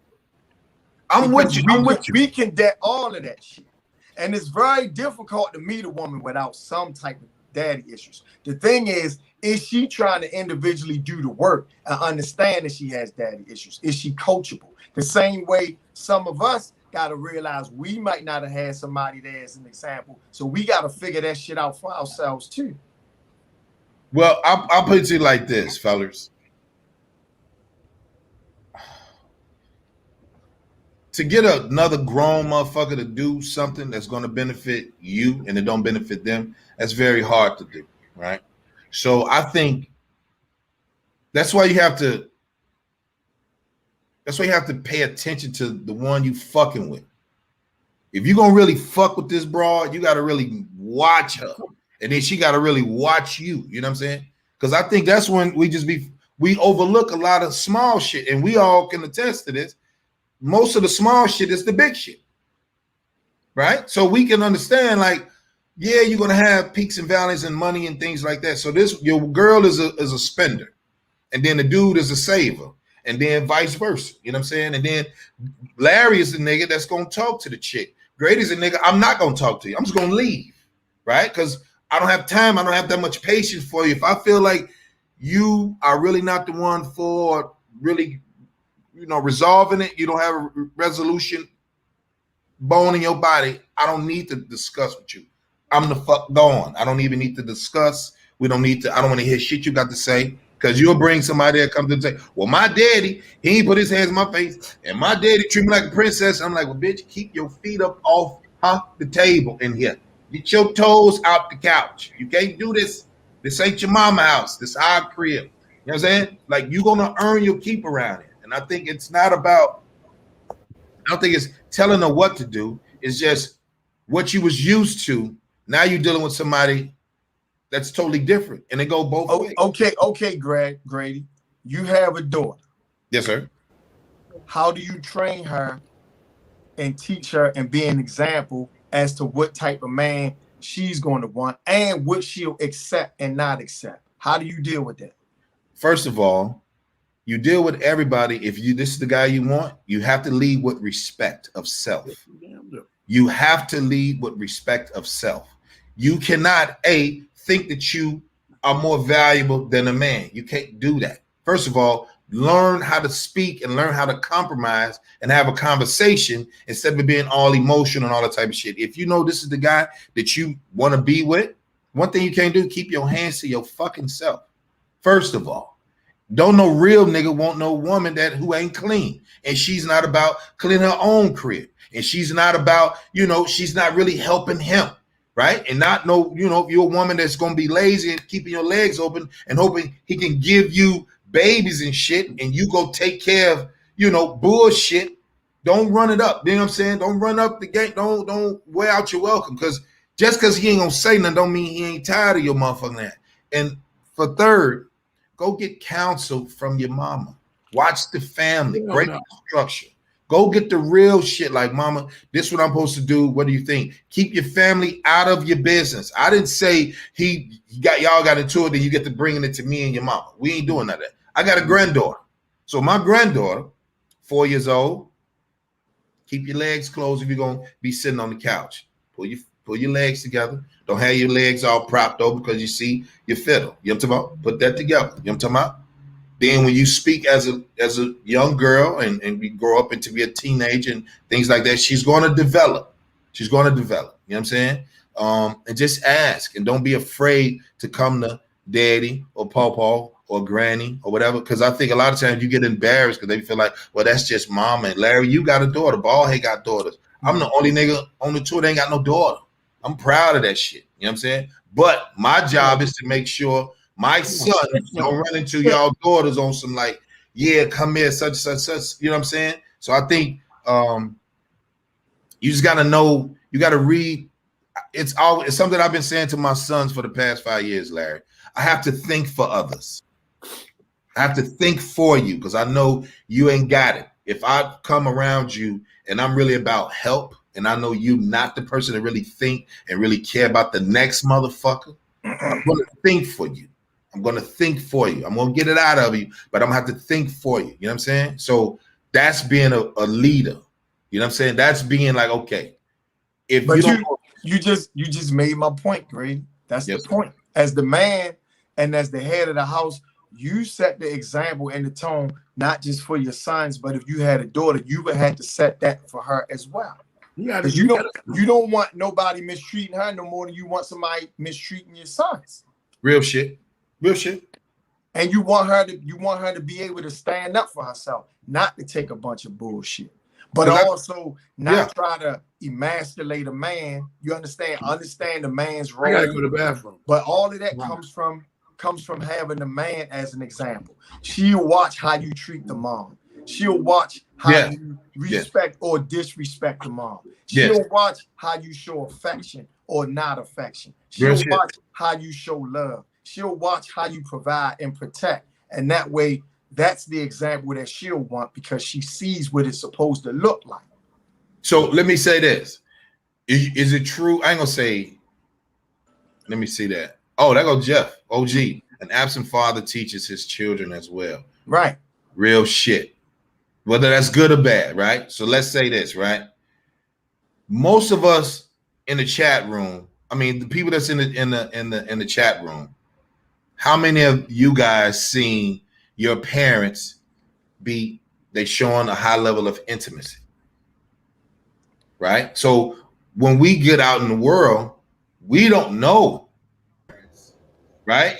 Because it's some women that don't like niggas being affectionate towards her.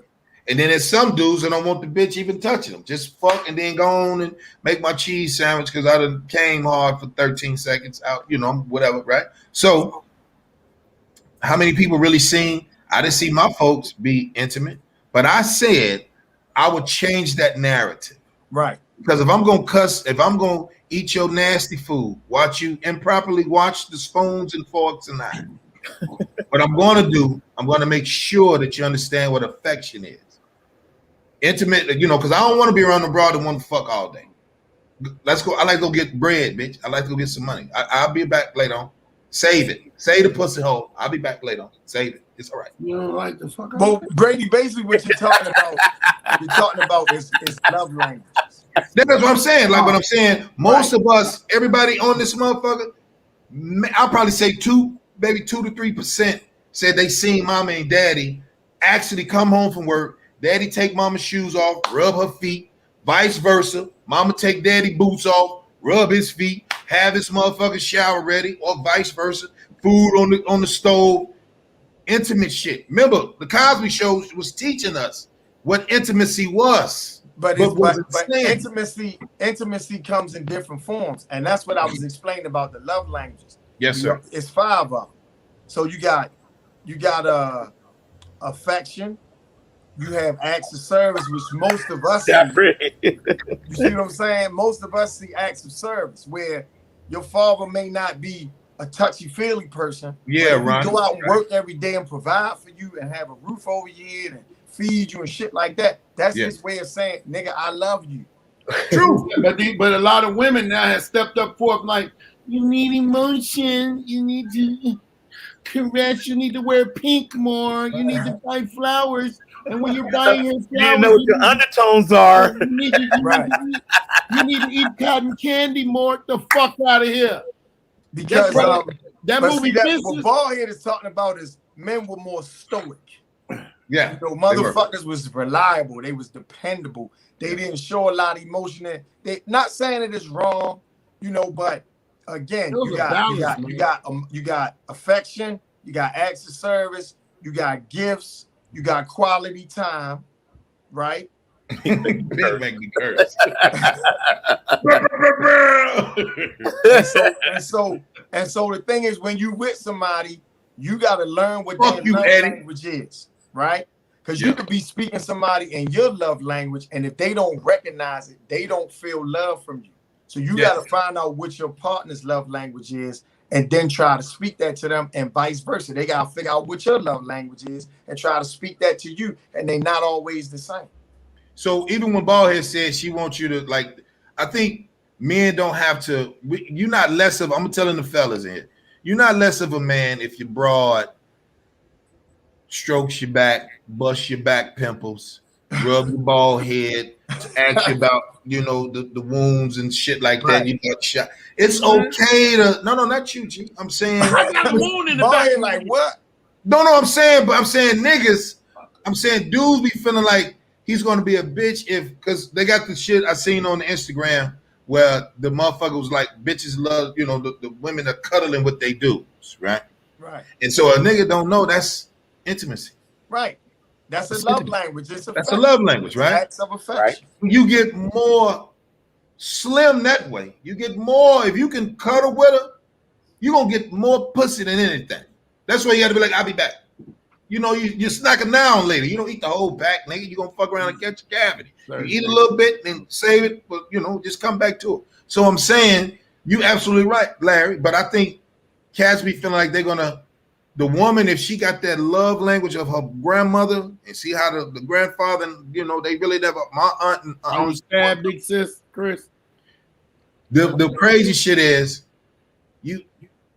seeing a marriage be together 53, 55 years, something like 60 years, and they friends. They actual real motherfucking friends. I ain't talking about the ones that dress alike. I ain't talking about just doing shit for everybody to see. We saying actual friends. Nicknames. What about the one that dress alike? I said I ain't talking about the ones that dress alike.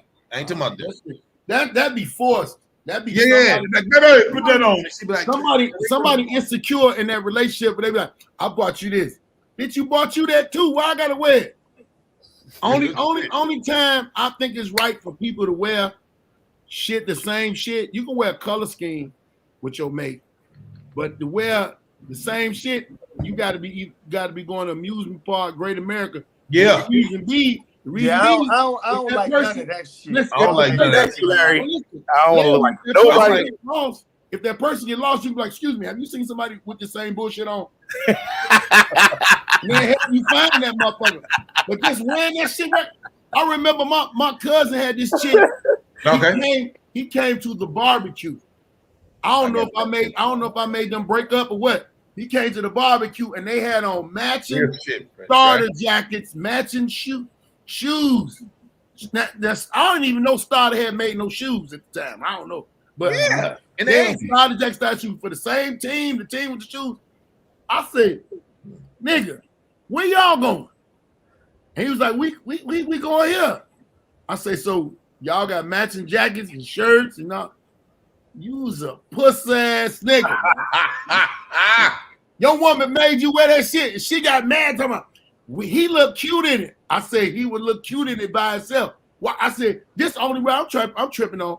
Why y'all come to the family barbecue with the same shit on? You think everybody know you was with her? Right. Real like shit. y'all I said she insecure. Y'all matching and shit. Real she shit. insecure because we got a lot of girl cousins and sisters and shit. They be bringing their girlfriends over and they want. Well, everybody know. Your woman to buy you a shirt and tell you to go out. She be like, she convinced, oh baby, that shirt look cute on you. But the other bitches that be like, he got a woman. He got a woman. And she bought this shirt. Niggas in the club with them paisley shirts on, looking crazy. Grady. Some of them shirts Grady be wearing look like, you know, but it's illegal shirt. It's funny, but it's like indicative of a loss of identity. And that's the other thing, as a couple, you can't lose who you are. That's the people in the goddamn relationship. Halfway.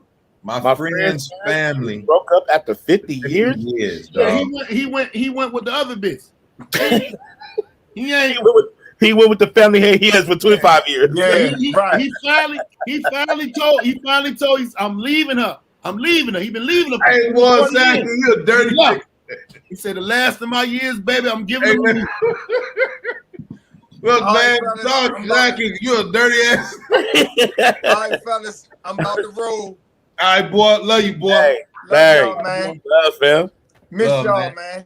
Miss you. We're gonna link up, boy. So like Monday's been getting busy for me. I'm like, well, who the fuck does anything on Mondays? And it seems like every Monday some shit coming up. So that's why, man. Hey, you know how it is when shit open back up. Yeah. Get that money.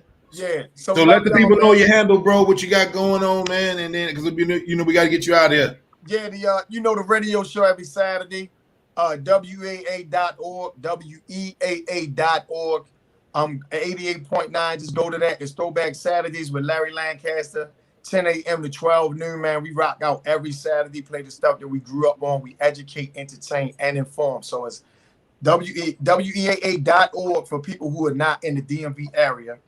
And it's Throwback Saturdays with Larry Lancaster and Mike Nice. And that's from 10 a.m. to 12 noon. Check it out. All right. Love y'all, man. Peace out. Thanks, All right, fam. boy. Love you, boy.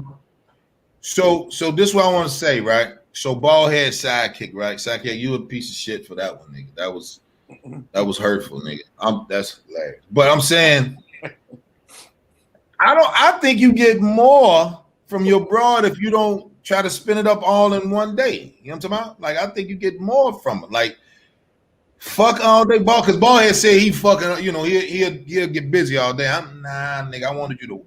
She gonna wait fucking with me. She gonna wait a little bit. I didn't say because it's. I get busy. I said She gonna wait. I would like to, like, you have a day, just a day of TV and fucking. Yo, question. He said, "Is the Alpha Male tour coming to the GA?" We'll see if GA want it.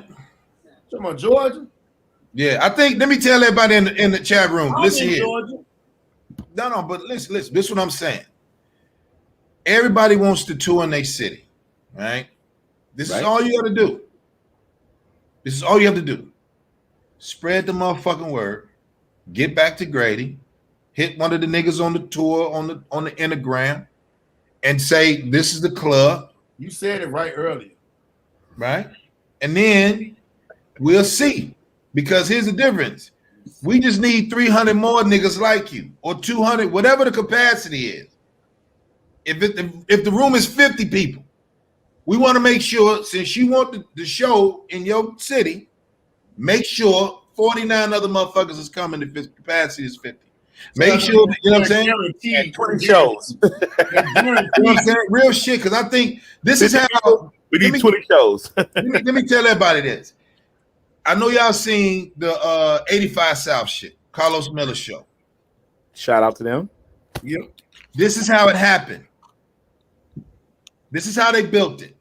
They didn't build it on their own. They built it with niggas like you that's paying attention, coming to Alpha Male Mondays every motherfucking Monday. I remember when we started, we would have 8 motherfuckers. Now we damn near 100 motherfuckers. Now it varies. The one I seen mostly tonight is about 100 people in here. Then niggas go in and go out. Share. When you come in, share. Yeah, that's all you do. Come to Maryville, Indiana. I was just there all weekend. You know, I got a ton of family in Maryville.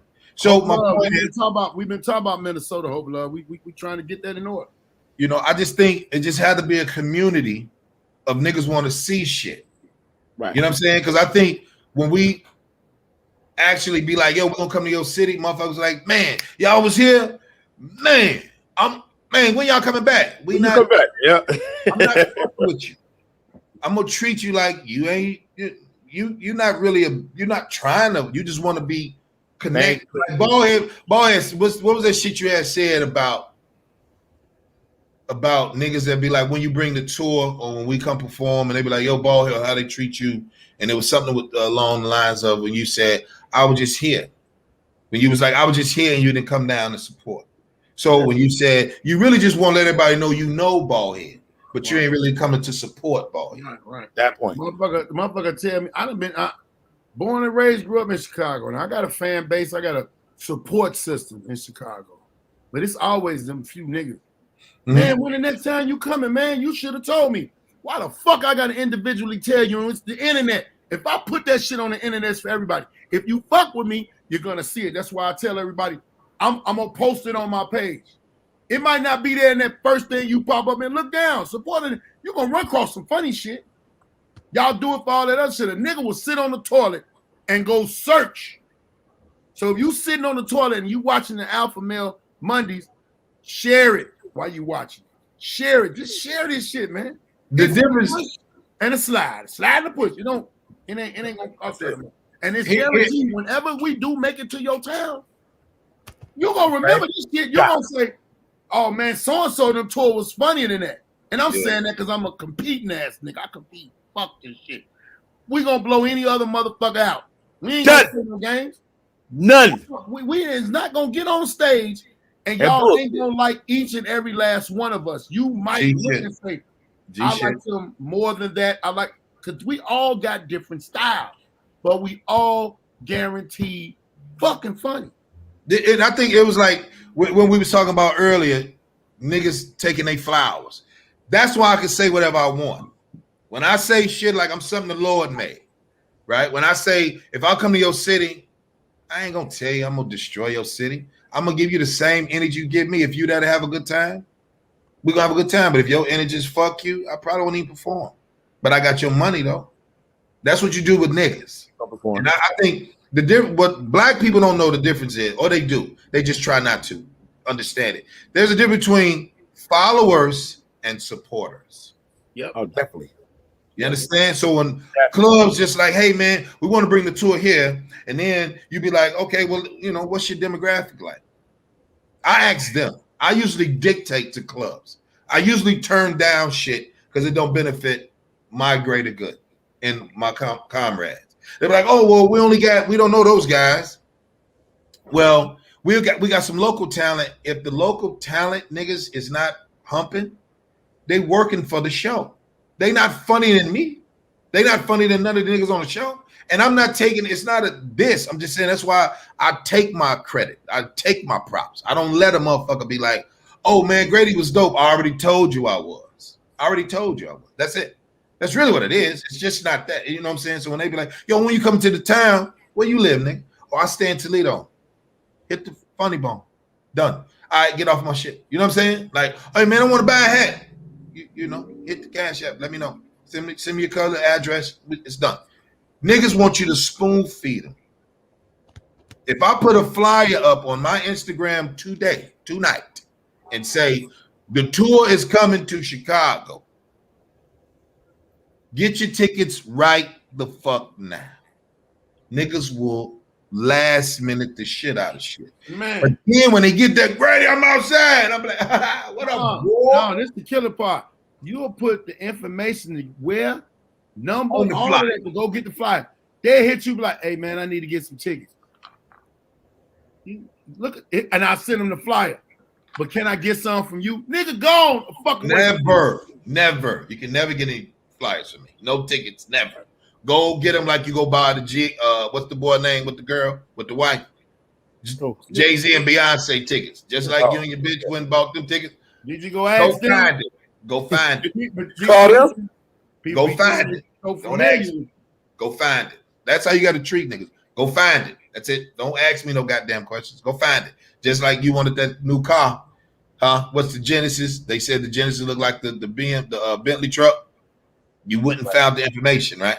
You went and found the goddamn information. You know what I'm saying? So I think, man, I got him about 73 just because I show love, dude. It's funny. Care, appreciate it, brother.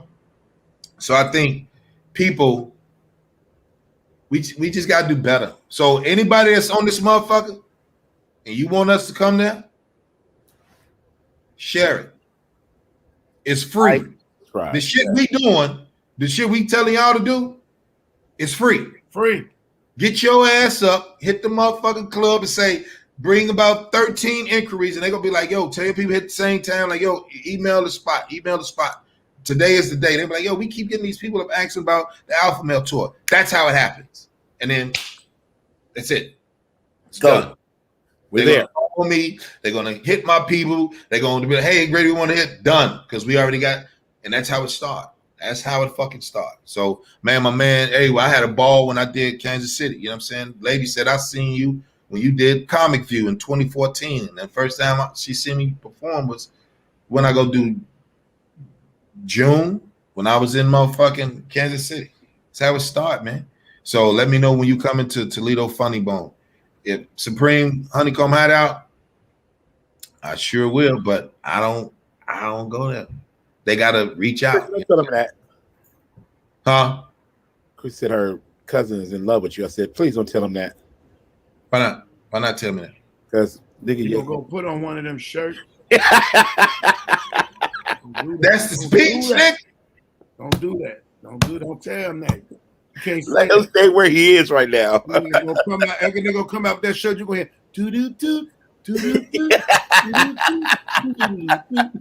Hey, look. Go back to Vernon shit. Oh shit. I don't have any social media. What about us old niggas? All right, well, we telling you over here, OG. We'll hand you a flyer. Vernon, get up with me, man. You know I gotta tell my Minnesota brother what's cracking and what's going down. See, everybody will know somebody individually, and word of mouth could beat this internet. All day long. But y'all gotta do y'all part. We're gonna do our part.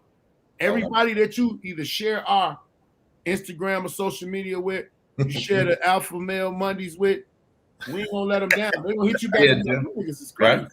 Really? Just he can't floss a comedy show. I fuck with that's OG Joe. Yeah. So man, listen, man. Sidekick, you got a big weekend, nigga. Yeah. Coming up this Saturday, we got Tiffany Haddish on the rooftop in downtown LA. And the after party going down onto it. So come out, tickets on sale. It's doing great. I was trying to put great on it, but he told me fuck you, and I was like, okay, I could take it. You know, it's cool. We family. That ain't what I said. Yeah, this is what you said. Exactly what I said. He said, fuck you and your show. And your darn turntables, and your damn car, and your Jordan. Yeah. I always say fuck your turntables. Nah. You just and your Jordans. Your Jordans and your turntable. Ball head. Talk about your show. Yeah. Ball head. Yeah. Ask him what the fuck did this nigga say to me on the phone. I just hung up. When I said, yo, look, the thing is going together. The first show he had something to do, but he was free on this one. I said, you want to get on? Tell him what this is. What'd you say? What'd you say, Gray? First of all, it's too many of them. You understand? Too many when I what? come through, too many Three times. people. Besides, It was 5 niggas on his show. That no, nigga now lying. it's only 3 people plus Tiffany. I was talking about this show. I'm a headliner, so I won't be on there with niggas that I've been doing it way more than them. I'm a headliner. So when you be like, yeah, I got Tiffany Haddish, you will be like, yo, I got Great Grady. That's what you're gonna do. So he told me, I would do it to shut him down. No, I don't want to shut him down. I I want to. oh, yeah, that's what he said. what's it? No, I'll decline that. Respectfully, I said respectfully decline. I will decline that. And you said it's the volumes, so I'll do volume 2, and I'll headline volume 2. But I don't need to be jumbled. Here's the difference. I don't need to be jumbled. Grady is on his own island. So one thing I said that I was going to do in 2021, fellas, I will start teaching people how to promote and market Ray Grady. No more of the jumble shit. If Grady is the alpha, it'll be just like that. What you saying? You ain't gonna be able to teach them. You gotta do it yourself. No. I said if I'm on their show, this is what here's the thing. He didn't say, "Yo, Kick, I got you." Just to make my flyer different from everybody else's flyer. Can you promote me separately? I respectfully decline. I will do your next show. That's what I said, sir. And you have a volume. So volume 2, I'll be the headliner of that one. Yeah, and then I'll tell you who to put on the show. How about that? You have to. He's gonna take over the goddamn show. Here we go. There we go. That's what you do. This is how it works. When you put 20 years in, I can dictate change. You understand? You know what though? Sidekick, you got some niggas with some names. See, the difference of it is we've been doing it for a while. Our name might not be what other motherfuckers' name. Oh, my name out there. So motherfuckers have been doing it for a while and got a name, get treated different. They can make stipulations, all that. Like the weirdest shit to me in the world is TK Kirkland.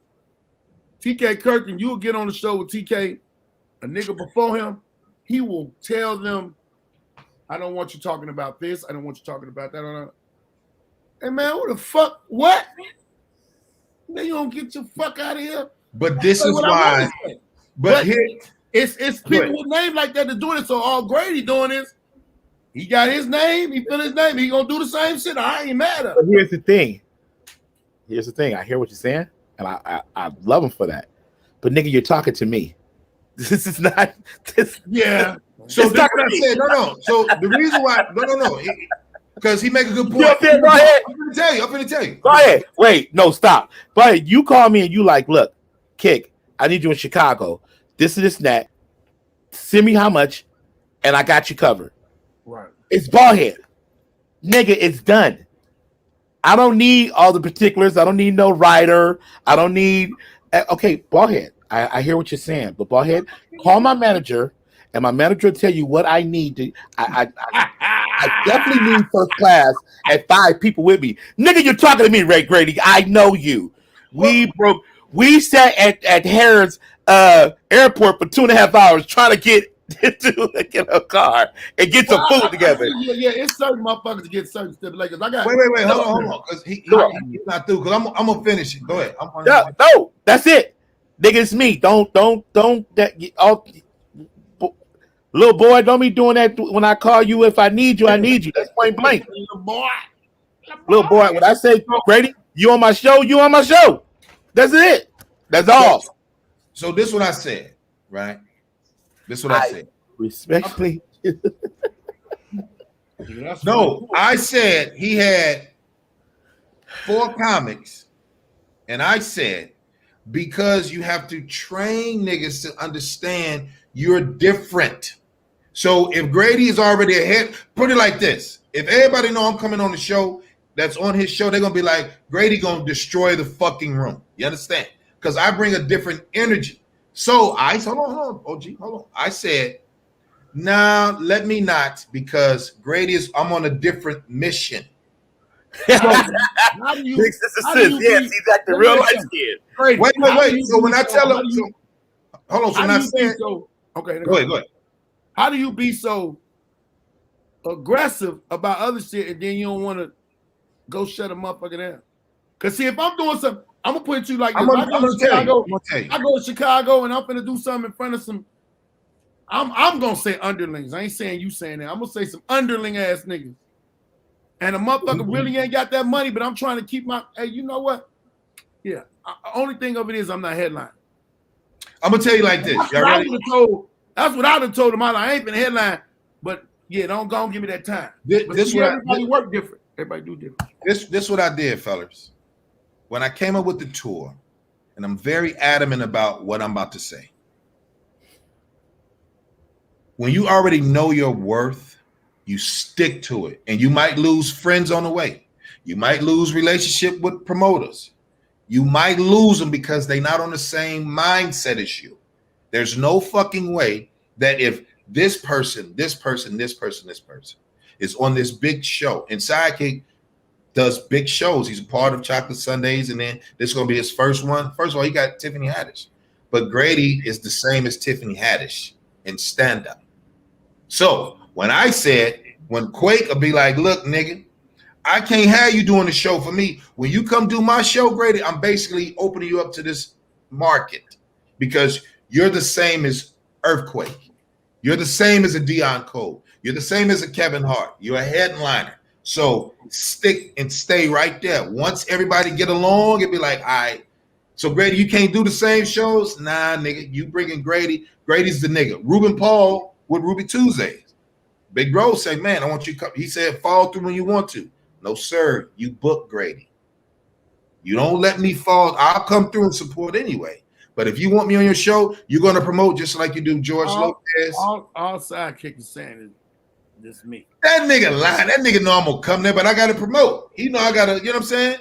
He know I'll come through, but I said, let me get the next one. It's too many niggas on. I don't like jumble shit. Only jumble show I'm going to do is the tour.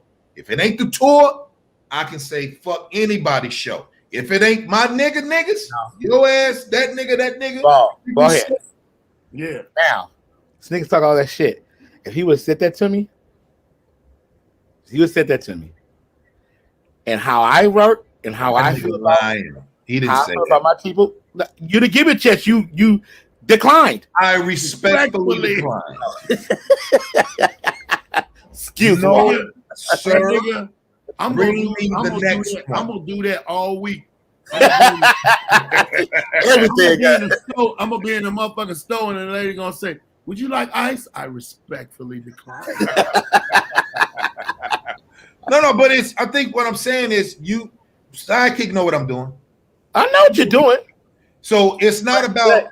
Wait, it's not about your ego. It was me telling you. Oh, yes, it is. No, but it is because you saying it's about your ego. No, my ego is, nigga, I could pull Grady just like I pulled Tiffany. And I said, but I'll do the next one. I don't want you to do it. Who says it's gonna be a next one? You gonna do a next one? Why? What make you think that? Because this was gonna go off without a hitch. What does that got to do anything? Tiffany dropped in my hands. I pulled off and did it.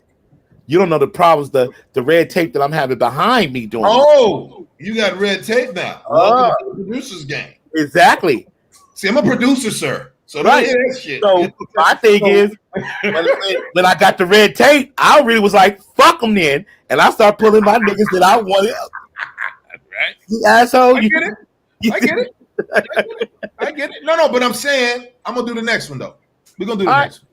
All right. Because I think, like I told him, Ballhead, he had Ruben, James Davis, Ryan Davis, Tiffany, and there's one more motherfucker. I can't forget. It was 5 comics.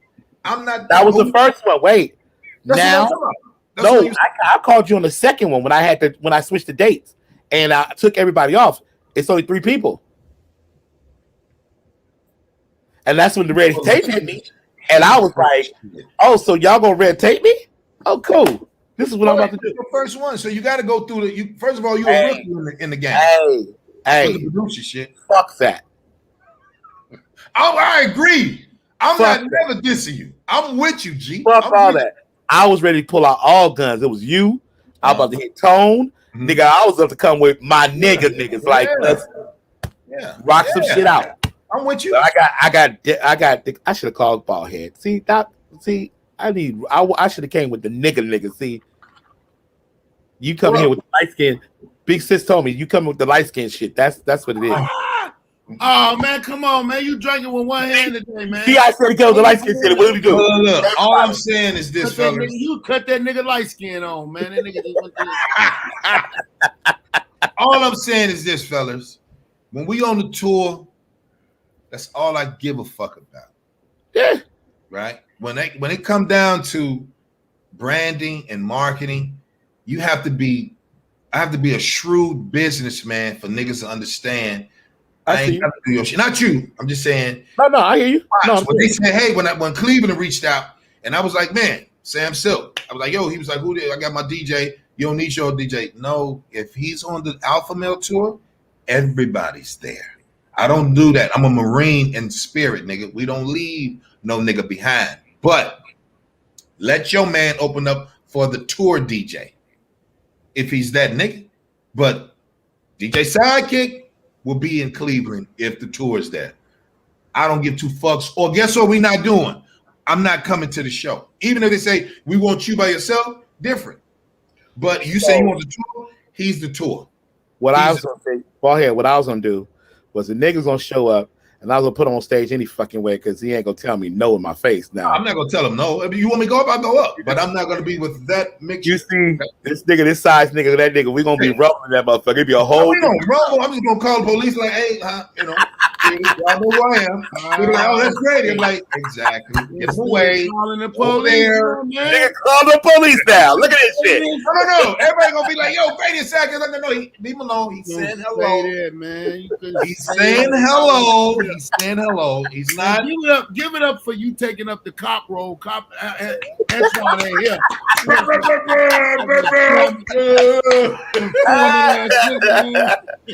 He said, no. I'm calling the cops. I'm like, no security gonna say, oh, Grady, like, no. He's speaking. If that ain't Hollywood, goddamn it. But you know what though? That's that Santa Monica shit right there. It's rich nigga shit. That's really what rich niggas. When you start doing shit like that and you changing the moments and niggas is like, wait, no, I'm with you. But the same promotion that we giving these just other because you in a jacket does not make you a Marine. Exactly, right? Come on, Antoine, I'm saying, you know you can't talk about that Marine jacket. You can't talk about that jacket. So boy, what you got this weekend, bro? Well, not shit this weekend. Really, I'm self hustling in this house with this internet shit. Working on me, myself, and Grown Baby. I had to come up with some more shit, man. I gotta push Grown Baby to the fullest. On my TikTok and on my Snapchat. Got Ontario coming up. Waiting. Yeah. We'll be out there. I'm gonna be out there for a few days, and we'll get up with my man Big John and the crew. Yeah. We gonna hang out. Shout out to my cousin DeMike. Yo, gonna go fuck with him. And I'm gonna be in Cali. I'm coming. That's what's coming up next. Cali is coming up next. That's what I was waiting on. Sidekick said he bum rushing the show. He don't really have to. All he gonna do is just walk in. They can be like, hey, DJ Sidekick. He doesn't have to rush. I'm coming in with 50 niggas. All in Raider jackets. Hey, man, they're gonna be like, yo, DJ Sidekick, like, well, what? Come on, cut the shit. Richard I'm Danner. gonna probably yell, sit your ass down and come on back here with us. Get your ass back here. Who the fuck is this nigga Richard Danner? Richard Danner shot at me, man. He just said I'm gonna give a salute to Ruben Studdard. Oh. I like that you ain't got no picture up there. You think that makes you sick? You say anything to anybody that shoot at me that I can't see their face. Your mama. Yeah, Rich said, fuck it, Ruben Studdard. That's the last one, man. Oh shit! Y'all give me our social media handles, man. You know, Sidekick.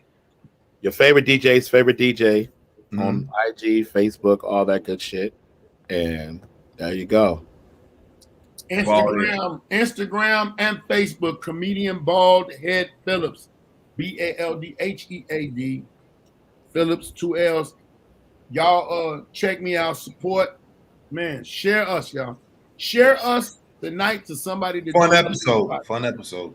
Share this episode. Go on our social media, comment, DM me, all of that. I got a couple people whose shirts I'm finna send out this week, so please don't kill me.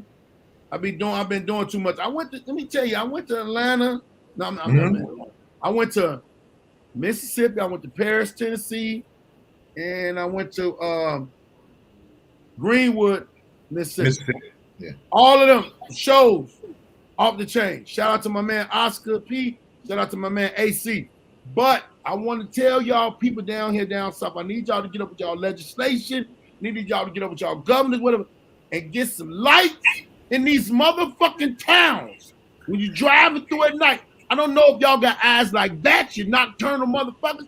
Then you pop up and you get deer running across the road, scaring shit. I'm from the city. I don't want to die. I don't want to be driving in the middle of the night when the cornfield on both sides. What the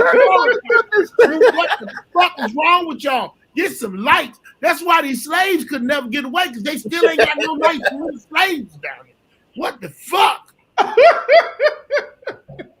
Yeah, boy. Talk that shit, nigga. All right, man. The motherfucker, man. So thank y'all for watching. Like, share, comment, share it though. Share it. What you doing this weekend? I'm not through. Oh, okay. Hey, I'm just telling everybody I'm wrapping it up. What else? My Instagram, Alpha Nation, will be back up and running next week. Thank you for all the support. Yeah. And the 29th, we're gonna be in motherfucking Ontario this weekend. I got the call from the Improv. They like, come on through this week, promote. They got a big show before our show Wednesday, so they like, hey, this is more advantageous. You probably should come through, bring your box, bring whatever you're gonna need. Yeah, man, I'm excited about bringing Bald Head here. I'm excited to see Key Lewis. Key Lewis is a fan of Bald Head. I'm a fan of everybody on the show. I might even see what they're gonna do, Kick too. That I'm gonna see what they say, and if you fuck around and might come through Tuesday, Wednesday, and we can. Yes, I'm in there. Tell them motherfuckers I'm coming in. No, but you bring too many people. So you and your guys, y'all pay, and then everybody else, y'all don't pay, and everybody else with you, they pay. Hey, like you, Bald Head, LA Sidekick have a whole section like Rasheed Wallace used to have. She's house when he played for the Portland Trail Blazers. Sidekick like you, he have 1,000 niggas like everybody pay. I bet, because they be like, yo, we all with Sidekick. No, you're not. Sidekick's only this guest and that guest. That's it. Everybody pay. Sorry, we ain't doing that. You everybody paying. Okay. No, I'm coming down. I'm taking over. They got. Yeah, I'm gonna try to see what they say. And look, shit. Look at this shit. Look what you done. That's my nigga there. All day. That's my nigga. I love Lee. That's my nigga Lee. But what else? Damn, what else am I doing? Coming through the 25th to do a surprise. Yeah, that's you. So see you there, everybody. The nigga's gonna be there. I don't know if he's gonna wear the mauve or he might have something new for that. I mean, mauve. It's daytime, so he might, He got the day mauve. Oh, it's in the daytime? Yeah. I thought about one day. I said, what if I got my big ass on stage and had on one of them shirts that Grady had? You know Grady would be mad than a motherfucker. I wouldn't care about I'm the only one on the tour that got the flowers. Y'all wear lines and solid colors. I wear the flowers. Nigga be having on cufflinks without no cuff, nigga. Say y'all wear the lines and the like. Shut up, bald head. You ain't gonna wear no motherfucking flower shirt, nigga. You know what? Look, that nigga sent me one. like That nigga gonna send me one time. Some, hey, this you right here, and then gonna not call when I call him. He ain't gonna pick up like dirty ass nigga, man. You know, if the shirt, we'll talk about that another episode. I'm gonna do a whole episode. I knocked over a whole rack in the store on purpose in the shirt. Get the body. Well, man, let me tell y'all, man, make sure, y'all follow the Alpha Male Tour Instagram page, Instagram at Grady Comedy, man. I appreciate it.